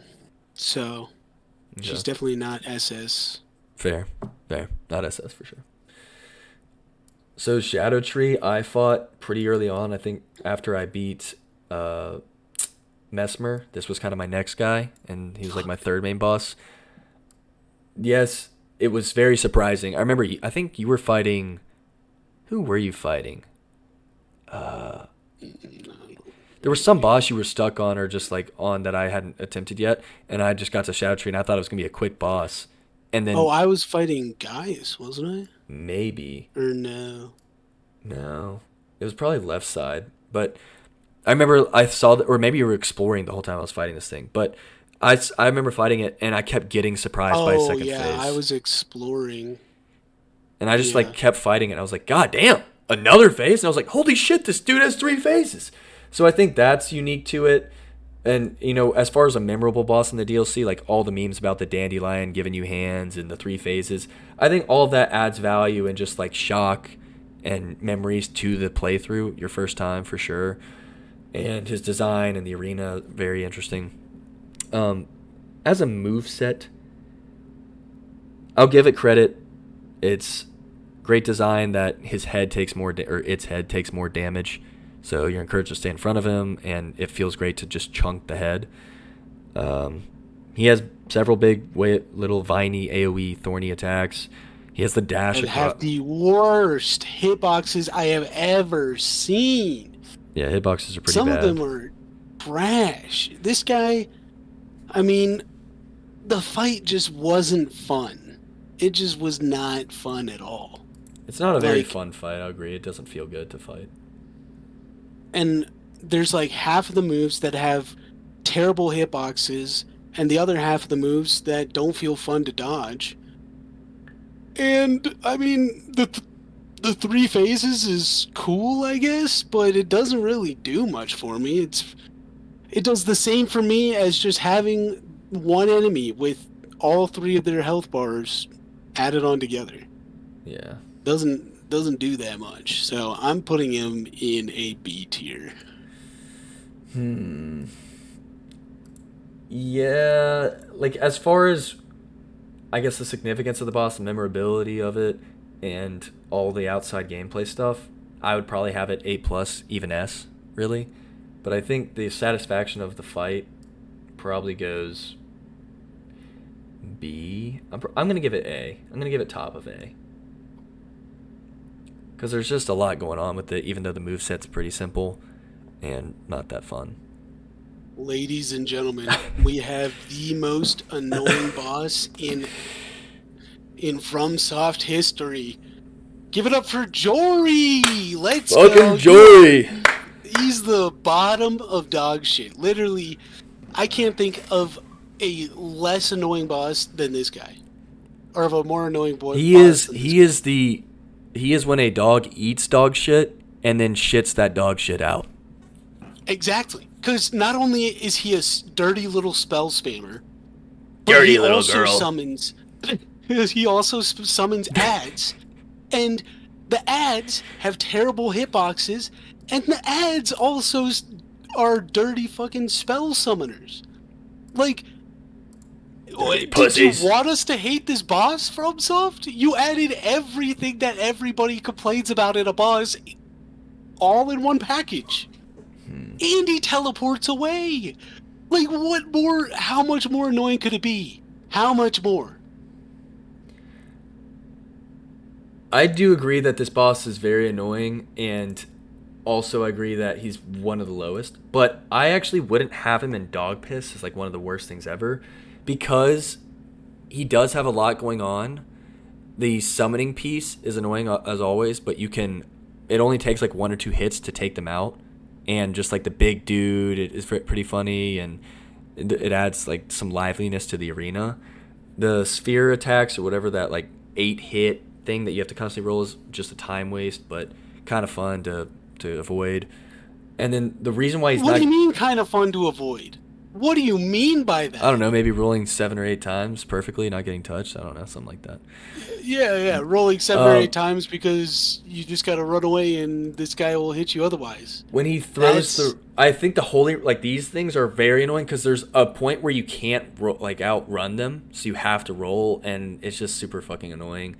But the reason why this fight, besides like he has a lot going on that he's not in Dog It's Piss, because he's parryable. exactly. Oh my! He's going in the top of C. This was fucking going. He's going in the top of C because it's just like a lot of bosses where most of the shit that he does isn't going to be parryable, but it's possible. And so if you just have the patience and you run around the projectiles and you stay alive when he summons, and you go into the very few instances that he's pulling out the actual weapon and you parry him, it's a one-time parry, one-stop shop, and you fucking dismantle him. And it feels so good to just kind of get in that rhythm. No way! This is what I'm hearing. Also, he's staggerable, so for those kind of players who like to stagger a boss, you can do that and take him down. My God. Also, like, after you beat him, you go through the Abyssal Woods, which a lot of people don't think is that cool, but I actually love it because it's very vibey and atmospheric, and the torrent gets scared shitless and leaves you, and you got to fight the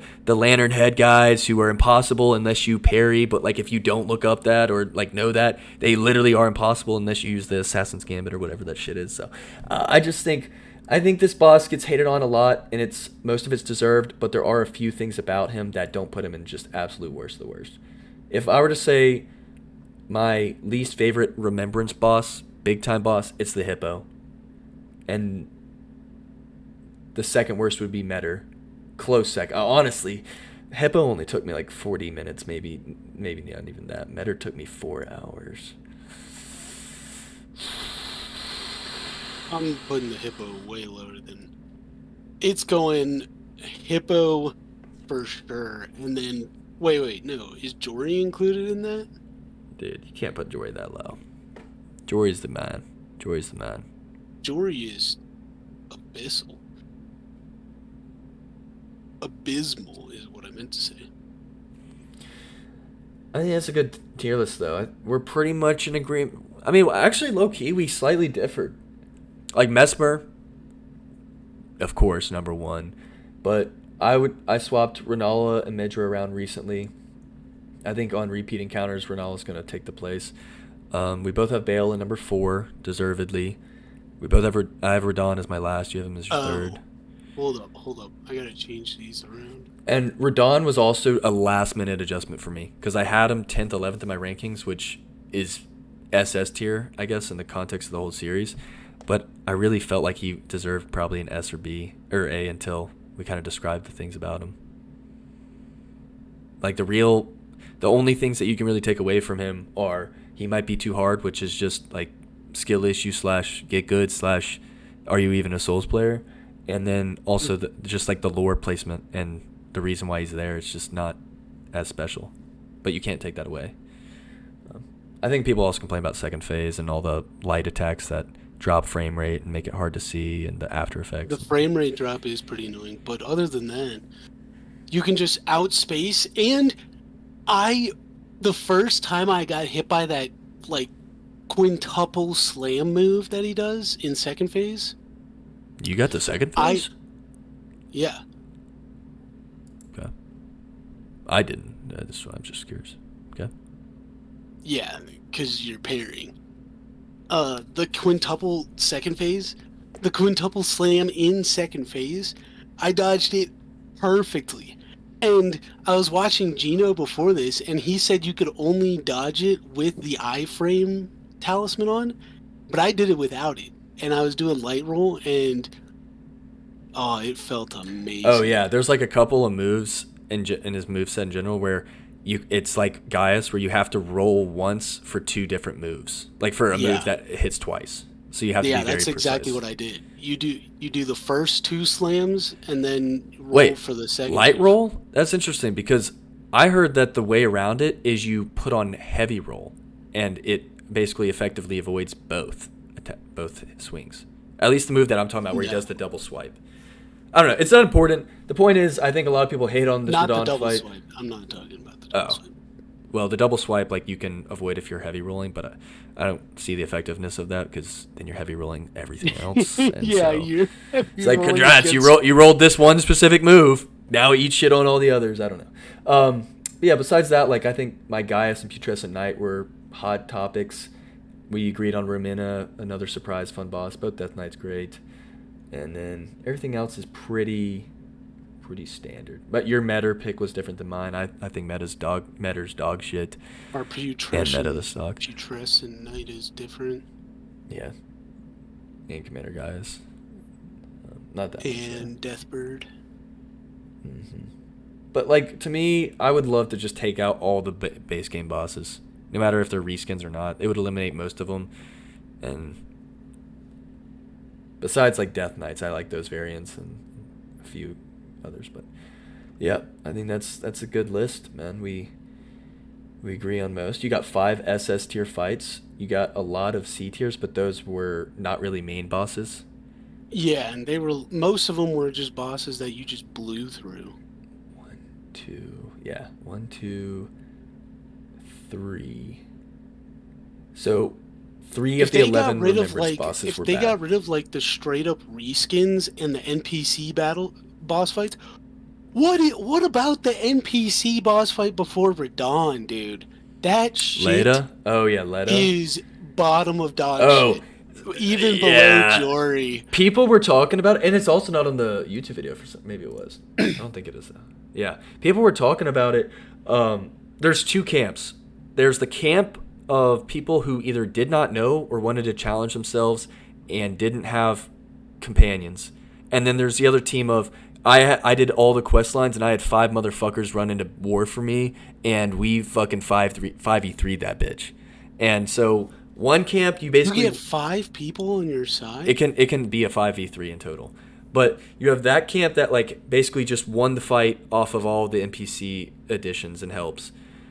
Or you had the other camp that was like, this is the hardest, most unbalanced, unfun, unfair gank they've ever made. F tier. But both say F tier. Even if you did spawn like all the NPCs, which this is probably the only boss fight in all of Soulsborne that I look at you weird for not summoning instead of the other way around. But yeah, it's like if you're a vet, you're summoning. That there's no challenge about it. You're just doing it because you want to. Yeah, and I mean, I was gonna say something, but the ADHD. Got distracted. You're goddamn right. What do you think about that, chat?